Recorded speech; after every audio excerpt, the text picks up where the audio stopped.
നമ്മുടെ പുതിയ വീഡിയോയിലേക്ക് എല്ലാവർക്കും സ്വാഗതം. ഞാൻ ലക്ഷ്മി. എല്ലാവരും സുഖമായിട്ടിരിക്കണമെന്ന് വിശ്വസിക്കുന്നു. നമ്മൾ ഇന്ന് തയ്യാറാക്കുന്നത് ഗോതമ്പ് പുട്ടാണ്. അപ്പോൾ നമ്മൾ രാവിലെയൊക്കെ തയ്യാറാക്കി കഴിഞ്ഞാൽ വൈകിട്ട് വരെ അതിങ്ങനെ സോഫ്റ്റ് ആയിട്ടിരിക്കാമെന്നാണ് നമ്മൾ നോക്കുന്നത്. അപ്പോൾ അതിനുള്ളൊരു കുഞ്ഞു ടിപ്പ് കൂടിയാണ്. അപ്പോൾ നമുക്ക് വീഡിയോയിലേക്ക് പോകാം. അപ്പോൾ നമ്മുടെ പുട്ടിന് ആവശ്യത്തിനുള്ള ഗോതമ്പ് പൊടി ഞാൻ എടുത്ത് വെച്ചിട്ടുണ്ട്. നമുക്കിനി ഇതൊന്ന് ചെറിയ തീയിലിട്ട് ഒന്ന് ചെറുതായിട്ടൊന്ന് ചൂടാക്കി എടുക്കണം. ഒത്തിരി നേരമൊന്നും വേണ്ട കേട്ടോ, ഒരു മിനിറ്റിന് താഴെയൊക്കെ മതി. ചെറിയ തീയിലിട്ട് ഇതൊന്ന് ചൂടാക്കി ഇങ്ങനെ എടുത്തു കഴിഞ്ഞാൽ നമ്മുടെ ഗോതമ്പ് പുട്ട് നമ്മൾ രാവിലെ തയ്യാറാക്കിയതാണെങ്കിലും നമുക്ക് വൈകിട്ട് വരെ നല്ല സോഫ്റ്റ് ആയിട്ട് ഇരിക്കും.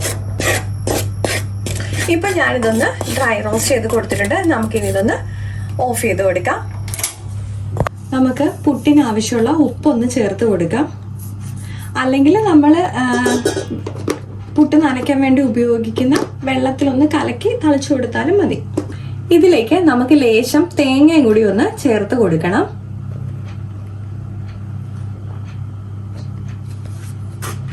നമുക്കിനി ഇതിലേക്ക് കുറേശ്ശെ ഒന്ന് വെള്ളം തളിച്ച് നമ്മുടെ പുട്ടിന്റെ പരുവത്തിന് ഇതൊന്ന് നനച്ചെടുക്കാം. ഇപ്പൊ നമ്മുടെ പുട്ടിന്റെ പൊടിയൊക്കെ ഞാൻ നന്നായിട്ടൊന്ന് നനച്ചെടുത്ത് വെച്ചിട്ടുണ്ട്. നമ്മൾ ഇത് നനച്ച് വരുന്ന സമയത്ത് ചെറുതായിട്ടൊക്കെ ഒന്ന് കട്ട കെട്ടിപ്പോയാൽ നമ്മൾ മിക്സിയുടെ ജാറിലിട്ട് ജസ്റ്റ് ഒന്ന് അടിച്ചെടുത്താൽ മതി കേട്ടോ. ഇനി നമുക്ക് നമ്മുടെ പുട്ടുകുറ്റിയിലേക്ക് പൊടിയൊക്കെ നിറച്ച് കൊടുക്കുക. അപ്പം അതിന് മുന്നായിട്ട് ഞാൻ ഇച്ചിരി തേങ്ങ ഒന്ന് ഇട്ട് കൊടുക്കുവാണ്.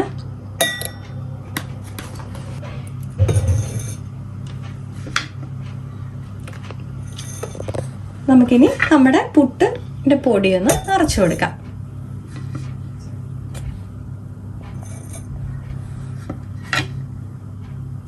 നമ്മൾ ഈ പുട്ടിന്റെ പൊടി നനയ്ക്കുന്ന സമയത്ത് നമുക്ക് ഇഷ്ടമുണ്ടെന്നുണ്ടെങ്കിൽ ലേശം പഞ്ചസാര വേണമെന്നുണ്ടെങ്കിൽ ഇതിലൊന്ന് ആഡ് ചെയ്ത് കൊടുക്കാം കേട്ടോ.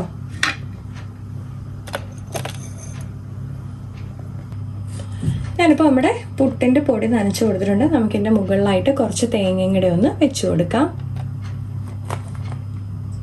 ഞാനിപ്പോൾ ഇടയ്ക്ക് തേങ്ങ ഇട്ട് കൊടുത്തിട്ടില്ല. അപ്പോൾ നമുക്ക് ഇഷ്ടമുണ്ടെന്നുണ്ടെങ്കിൽ അവിടെയും കൂടെ ഒന്ന് ഇട്ട് കൊടുക്കാം. നമുക്കിനി ഇത് ആവി കയറ്റി എടുക്കാം. അപ്പം നമ്മുടെ പുട്ട് ഇവിടെ റെഡി ആയിട്ടുണ്ട്.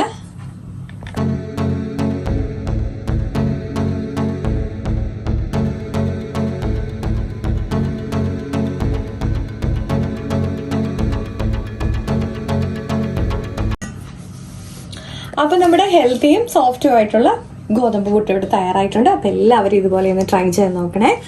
അപ്പോൾ നമ്മുടെ വീഡിയോ ഇഷ്ടപ്പെട്ടിട്ടുണ്ടെങ്കിൽ ലൈക്ക് ചെയ്യാനും ഷെയർ ചെയ്യാനും കമൻറ്റ് ചെയ്യാനും സബ്സ്ക്രൈബ് ചെയ്ത് സപ്പോർട്ട് ചെയ്യാനും മറക്കല്ലേ. മറ്റൊരു വീഡിയോയിൽ കാണുന്നവരെ നന്ദി, നമസ്കാരം.